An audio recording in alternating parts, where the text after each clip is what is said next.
Hola chicos, ¿cómo le va? ¿Todo bien? Bienvenidos a una clase más de medicina interna. Y nada, hoy vamos a hablar sobre uno de los temas muy importantes de cera, que es la artritis reumatoide, ¿sí? O reumatoidea.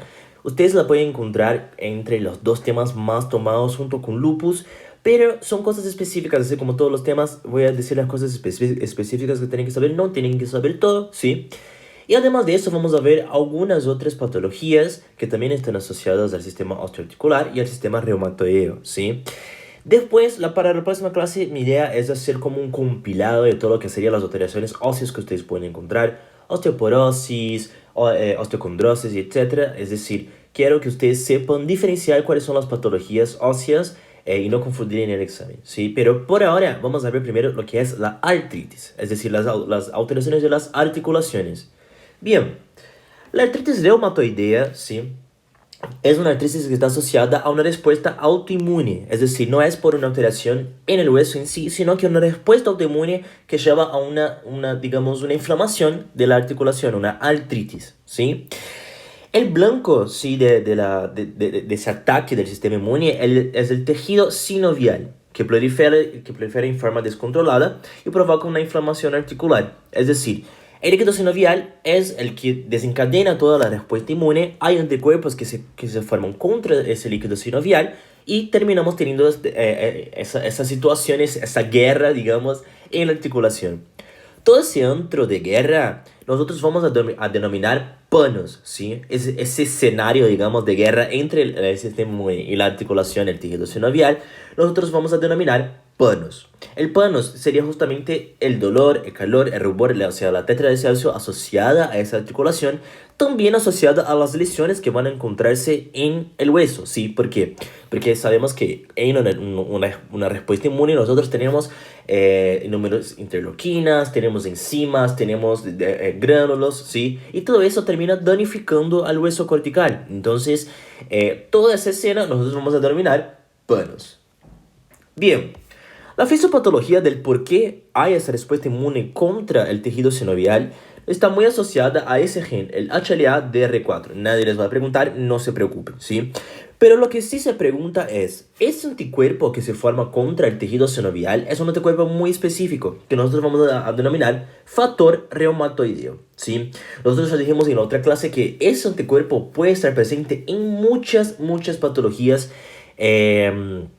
cuando hablamos de reumato, ¿sí? Entonces, no es específica de la artritis reumatoidea, puede aparecer en lupus, puede aparecer en vasculitis, puede aparecer en innumerables otras patologías, ¿sí?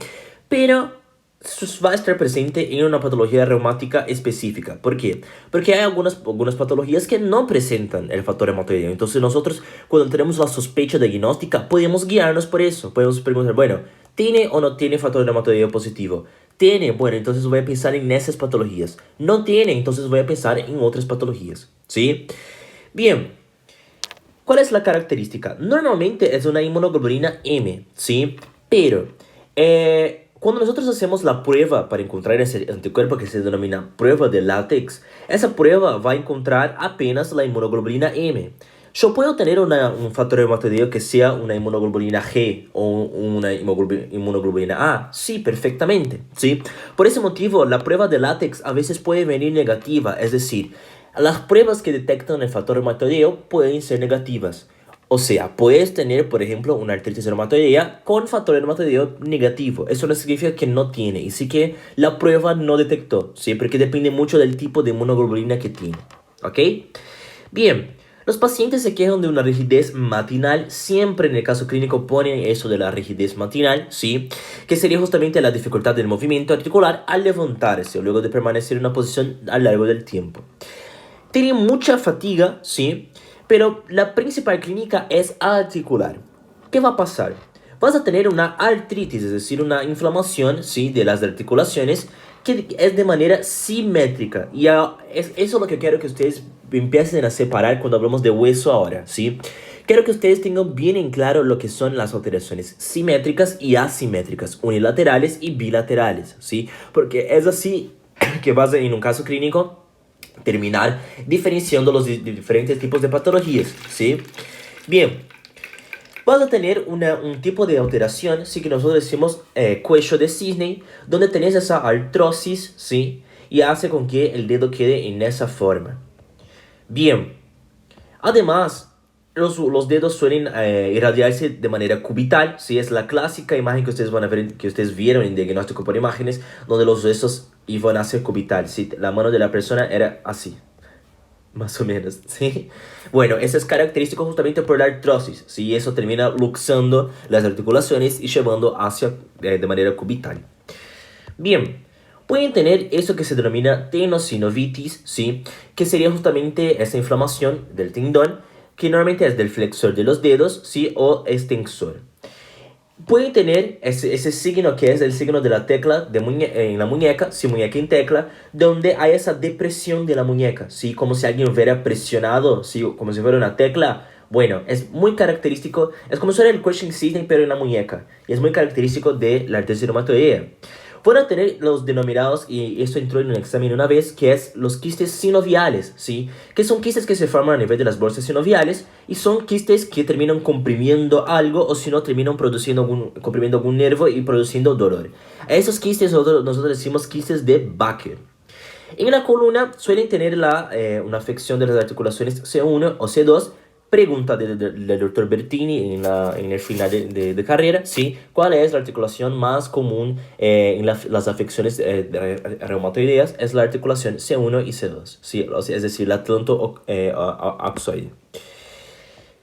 Tenemos las manifestaciones que salen de las articulaciones, ¿sí? Que van a ser, por ejemplo, los nódulos reumatoideos, es decir, esos nódulos que se forman a nivel de las manos, ¿sí? Es muy común ver pacientes que tengan artritis reumatoidea y tengan esas alteraciones, ¿sí?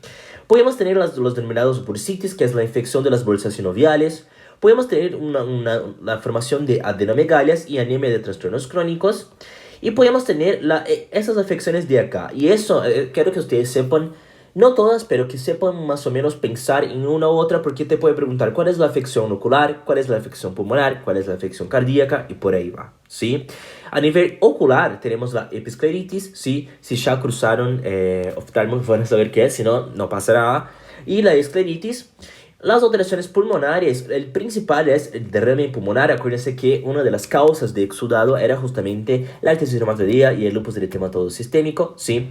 El síndrome de Kaplan es un síndrome que lo que va a pasar es que el paciente va a presentar como si fuera una neumonía, ¿sí? Pero que también va a estar asociado a la patología de las articulaciones, ¿sí? Es decir, una neumonía sumada a una poliartritis, y eso es muy característico de la artritis reumatoidea. El paciente puede tener bronquitis obliterante y los nódulos en las cuerdas vocales. Ya de manera cardíaca, ustedes pueden pensar que es como si fuera una pancarditis, ¿sí? ¿Por qué? Porque tiene derrame pericárdico, que sería el exudado, tiene miocarditis y tiene endocarditis. Acuérdense de las endocarditis autoinmunes, ¿sí? Eran característicos de la artritis reumatoidea y el lupus eritematoso sistémico. Entonces, eso sería más o menos una pancarditis, ¿sí? Bien, ¿qué complicaciones puede tener la artritis reumatoidea? La principal que quiero que ustedes sepan es esa de acá, el síndrome de Felty. En ese caso, lo que va a pasar es que el paciente tiene esplenomegalia, ¿sí? Con hiperesplenismo, tiene linfadenopatías, anemia, es decir, tiene alteración de los tres componentes, tiene trombocitopenia, leucopenia y neutropenia, es decir, el síndrome de Felty es una alteración hemática de los tres componentes, ¿sí? Neutropenia, leucopenia y anemia, ¿sí? Es decir, perdón, las trombocitopenias, las anemias y la leucopenia, ¿sí? Y además de eso se suman los órganos alterados, los ganglios y el vaso, ¿sí? Hiperesplenismo y linfadenopatías. Bien, el paciente puede tener también una vasculitis, ¿sí? Donde va a aparecer la formación de monocomplejos y tiene criterios diagnósticos. Acá, o sea, yo hasta ahora, en 2024, ¿sí? Nunca se preguntaron los criterios de artritis reumatoidea, sí los de lupus eritematoso sistémico, pero los de artritis reumatoidea no. Así que yo no me preocuparía para aprender eso, porque incluso me acuerdo que cuando cursé pregunté a los doctores si teníamos que saber, porque ya era como la cuarta vez que estábamos viendo criterios de alguna patología, y entonces dije, la puta madre, ¿cómo voy a acordarme de todo eso? Y me habían dicho que no tenían que saber. Entonces, no me preocuparía mucho con esos criterios porque no se suele preguntar hasta ahora, ¿sí? Bien, laboratorio. Esos pacientes tienen la característica de que pueden tener anemia de trastornos crónicos o pueden tener trombosis secundaria. Hay un aumento de la eritrosedimentación, la proteína C está aumentada y hay factor reumatoide positivo, ya dijimos el por qué. Y ese anticuerpo que a veces suelen poner en el caso clínico que ayuda mucho, que es anticuerpo antiproteínas citrulinadas, ¿sí? Bien, la radiografía de esos pacientes, nosotros tenemos que pedir de la articulación cervical. Acuérdense que la más afectada es la axoidea, ¿sí? Vamos a pedir del pulmón para descartar derrame y etcétera. Y principalmente de las manos. Y hay una pregunta que es justamente describir la articulación de las manos de la artritis reumatoidea. Acuérdense que ustedes van a tener imágenes osteolíticas, ¿sí? El espacio está chiquitito, es decir, tienen pérdida del espacio articular. Tienen esclerosis subcondral, que sería la formación del panus, ¿sí? Y tienen la principal, que es la desviación cubital de los dedos, ¿ok? Bien, hay innumerables causas de artritis reumatoidea, ¿sí? Hay todas esas de acá, es decir, causas que pueden estar asociadas a la artritis reumatoidea. Y el tratamiento, lo que quiero que ustedes sepan es, primero, reposo y kinesio, obviamente. Para el dolor podemos usar AINES, ¿sí? O si no, podemos usar corticoides como por ejemplo la meprednisona. Y podemos usar esta droga de acá, que es una droga un poco peculiar, que son las drogas antirreumáticas, ¿sí? Lo que pasa en el caso de estas drogas, ¿sí? Es que son drogas que nosotros decimos drogas biológicas, digamos, donde lo que va a pasar es que tenemos, por ejemplo, el metotrexato. El metotrexato es un inhibidor de la dihidrofólico redutasa, ¿sí? Donde lo que va a pasar es que lo que hace es inhibir al factor de necrosis tumoral, que era un componente de la inflamación, y ayuda a disminuir, digamos, la afección de la patología con el tiempo. Pero tarda de 4 a 6 semanas para dar efecto. Puedes usar hidroxicloroquina, sí. Puedes usar azathioprina o ciclosporina. O si no, puedes directamente inhibir el TNF-alfa, sí, con anticuerpos monoclonales, ¿sí? Y una vez se preguntó cuáles eran los anticuerpos monoclonales, así que sépanlos. Infliximab, acuérdense que todos terminan en mab, ¿sí? Infliximab, golimumab o certolizumab. Bien, acá les dejé algunas preguntitas, ¿sí?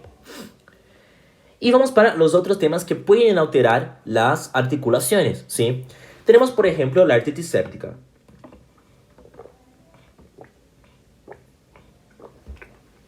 Bien, la artritis séptica es una patología donde lo que va a pasar es tener una sinovitis, ¿sí? Es decir, una inflamación del líquido sinovial con la formación de un líquido articular purulento, ¿sí? Es decir, tenemos la formación de esa degranulación del sistema autoinmune con formación de los piocitos. El infiltrato sinovial libera citoquinas y proteasas con degradación del cartílago. Las toxinas fabricadas por los gérmenes aumentan el daño articular y los principales gérmenes implicados son Staphylococcus aureus, Streptococcus, gram negativos y principalmente si son ancianos, neonatos o adictos o inmunosuprimidos, ¿sí? Es decir, tenés una afección de la articulación porque hay una respuesta autoinmune, ¿sí? Autoinmune no, porque hay una respuesta inmune contra un patógeno, ¿ok? Tenés una situación donde entra un patógeno a la articulación, se forma la respuesta autoinmune y termina formando ese material purulento. ¿Ok? Bien. Obviamente tienen que saber cuáles son los patógenos porque se suele preguntar. Normalmente se forma una monoartritis, es decir, normalmente en el caso clínico te va a decir que es en la rodilla izquierda, la rodilla derecha, ¿sí? Yo me acuerdo mucho de un caso clínico que era un paciente borracho que vivía en la calle y llega a la guardia con fiebre y dolor en la articulación de la rodilla, ¿sí? Eso era el caso clínico. Y yo me acuerdo que me quedé tipo, la puta madre, ¿qué carajo es eso? Yo pensé en gota, ¿sí? Porque podía ser muy bien la gota, pero porque es un paciente enolítico y los pacientes enolíticos normalmente pueden tener ese tipo de afección. Entonces para mí yo estaba seguro que era una gota, puse la gota, tratamiento, diagnóstico, tipo dije, uy, listo, esa pregunta es mía. Y en realidad nunca había pensado en una artritis séptica, porque claro, un paciente con ese tipo de dolor unilateral, es muy común que esos pacientes se lastimen en la calle y es muy común que entre algún patógeno en la articulación, ¿sí? Bien, hay la producción de la tetradalcialcio, ¿sí? Y los métodos de estudios van a ser, tienes que hacer una punción de esa articulación, es decir, no tienes que hacer un hemocultivo, o sea, esperando que solo eso te haga el resultado, porque a veces no puede venir positivo, ¿sí? Lo que vamos a hacer es un cultivo directo de la articulación, ¿sí? Normalmente podemos hacer bajo control tomográfico, a veces se hace de manera ambulatoria, obviamente con todo el cuidado necesario, ¿sí? Pues si hay sospecha de shock o diseminación, es decir, hipotensión, escalofríos y etcétera, podemos hacer un hemocultivo, ¿sí? Por 2 y suele ser positivo en más de 50% de los pacientes. La radiografía no evalúa las articulaciones. Acuérdense que la radiografía solo va a mostrar el espacio interarticular. La verdad que no va a mostrar mucho cuál es la afección de la articulación. Si queremos ver eso, tenemos que pedir una resonancia magnética, ¿sí? ¿Cuáles son los diagnósticos diferenciales? El primero es la gota, sí, que es lo que me pasó. Artritis reactiva, artritis reumatoidea, artritis gonocóxica por micoplasma y virales, es decir, todos los tipos de artritis. Acuérdense que la reumatoidea era poliarticular, no va a ser unilateral, ¿sí? Bien, ¿cuál es el tratamiento? Vancomicina, ¿sí? Acuérdense que le podemos usar 1 gramo a cada 12 horas o 2 gramos por día. O si no, podemos usar ceftriaxona y amikacina si tenemos la sospecha que son gram negativos, ¿ok? Bien. Otro temita que tenemos para hablar son las infecciones de las prótesis, ¿sí? Es decir, es un caso clínico de un paciente que recibía una prótesis, luego empieza con fiebre y etc. Y eso nos indica que hubo un tipo de infección. ¿Cuáles son los patógenos más comunes? Obviamente se puede preguntar. El principal es el Staphylococcus epidermidis. Recuérdense que era porque formaba ese biofilm a nivel de la articulación y hacía como que pudiera tener esa resistencia, entre comillas, ¿sí? Podemos hacer la clasificación en estadios donde el estadio 1 es hasta 3 meses, 2 de 3 meses a 1 año y 3 cuando pasa justamente a 1 año. Igual nadie les va a preguntar eso. ¿Cuáles son las manifestaciones clínicas? La temprana tiene un dolor articular, derrame, ¿sí? Eritema y induración de la piel. La retardada tiene dolor articular, pero podemos tener un aflojamiento de la articulación, es decir, la articulación puede empezar a moverse, ¿sí?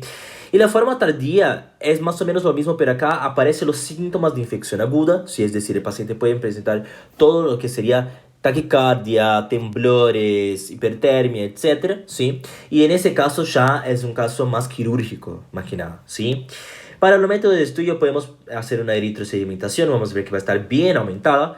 Una radiología articular, porque en ese caso sí puedo ver la alteración de la articulación, porque es una prótesis, ¿sí? Podemos hacer punción con cultivo y gram de líquido, y podemos hacer un cultivo de la prótesis específicamente dicho, que es la más específica. ¿Cuál es el tratamiento?